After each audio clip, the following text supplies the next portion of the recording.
Қалайсыздар менің YouTube каналымның көрермендері? Бүгін сіздерге канкочи деген приправа дайындап көрсететін боламын. Өте пайдалы, дәмі деген өте керемет.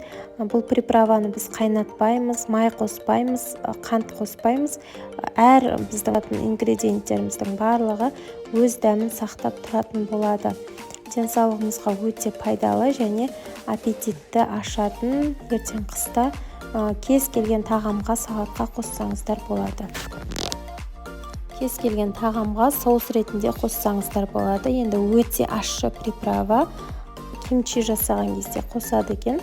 Пекинская капустаның арасынан жағып қосады. Дәл осындай канкочи атты приправаны. Ал біз болсақ, ертең ет асамыз, плов жасаймыз, сол кезде жаңағыдай ет асқан кезде сорпасына қосып ішуге, сосын плов жасағанда пловпен бірге қосып жеуге өте күшті, бізге таптырмас приправа болып табылады.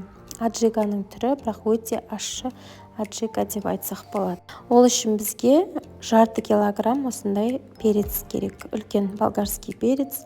Негізі қызыл қоссаңыз да болады, бірақ та мен жасыл қостым. Одан соң осындай 250 грамм қызыл бұрышты алып қосамыз. Кәдімгі қызыл ащы бұрышты аламыз. Және 250 грамм чеснок қосатын боламыз. Және тоз қосамыз, примерно 80 граммдай. Бұл енді острый соленый соустың түріне жатады. Өте ащы енді. Бірақ кез келген үйде болғаны дұрыс. Сол себептен міндетті түрде дайындап көріңіздер. Осындай бір жасап қойсаңыздар, ұзақ уақытқа жетеді. Холодильникте немесе салқын жерде сақтасаңыздар болады. Осылай барлық ингредиенттерімізді мясорубкадан немесе осындай мен сияқты блендердан өткізсеңіздер болады. Маған блендер ыңғайлы.